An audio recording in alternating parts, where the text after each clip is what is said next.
Break के बाद फिर से आप सभी का स्वागत है। वाकई में सियाह रात क्या होती है, जो कोई भोपाल से पूछे 38 साल पहले जो कुछ हुआ उसे अभी तो क्या कभी भी भुलाया नहीं जा सकता। गैस त्रासदी में हजारों लोगों ने अपनी जान गंवा दी, लेकिन जहरीली गैस की चपेट में आने के बाद जो जिंदा बच गए वो अब तक दर्द में हैं। और जब भी 2 और 3 की दिसंबर की तारीख आती है तो सालों पुराने जख्म फिर ताजा हो जाते हैं। वो खौफनाक मंजर आंखों के सामने आने लगता है। इतना ही नहीं, गैस पीड़ितों का दर्द इसलिए भी ज्यादा है क्योंकि गैस कांड का मुख्य आरोपी वॉरेन एंडरसन बिना सजा पाए अपनी पूरी जिंदगी जी गया।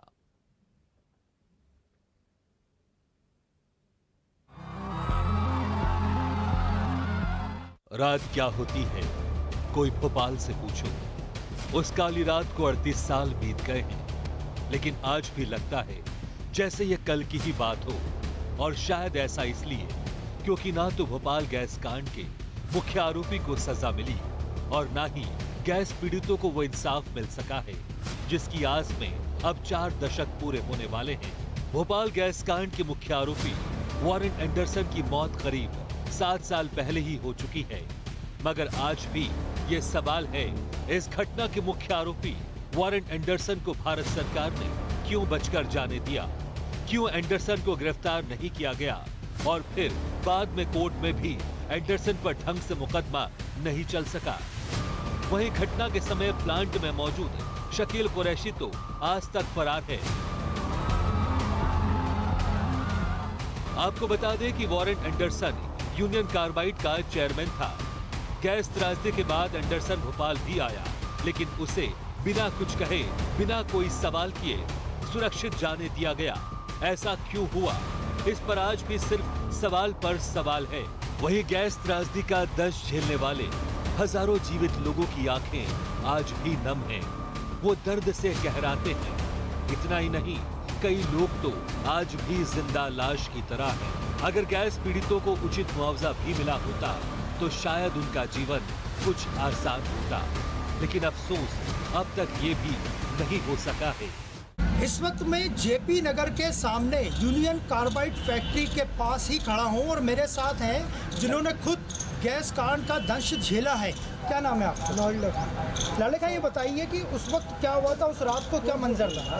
रात को था 12-1 बजे करीब में हम लोग सब सो रहे थे और एकदम गैस की बहुत मिर्ची जैसी बदबू आई और खांस के बुरे हाल, लोग भग रहे थे, कोई गिर रहा था, पड़ रहे थे, उल्टियाँ कर रहे थे, कई मंदिर मस्जिद में घुसे, बहुत आलम बुरा था। हज़ारों लोग मरे उस रात को। अब हम न्यू मार्केट तक भगे थे, वहाँ से जब सुबह लौट के आए तो लाशें थी। हालत इतनी बुरी थी कि बता नहीं सकते। आदमी का खाना पीना दुनिया का वो हो गया था। इतनी पब्लिक मतलब वो हो गई थी, मरी थी, वो भग रही थी इधर उधर, जिसको जहाँ समझ में आया गया।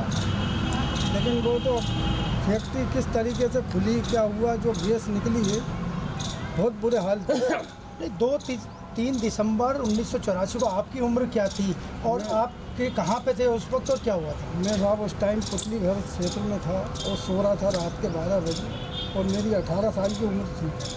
और मुझे फिर उन्होंने उस रात को मेरी आँखें सब ख़राब हो गई थी।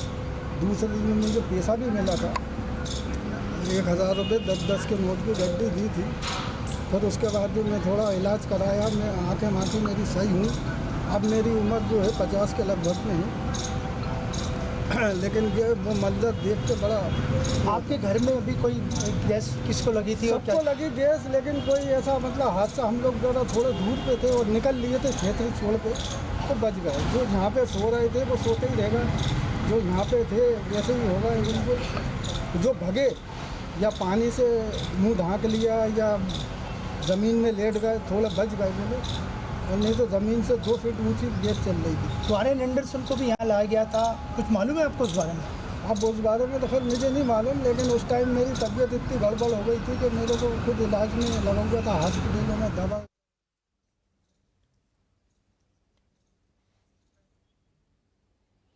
तो भोपाल गैस त्रासदी के जख्म आज भी हरे हैं।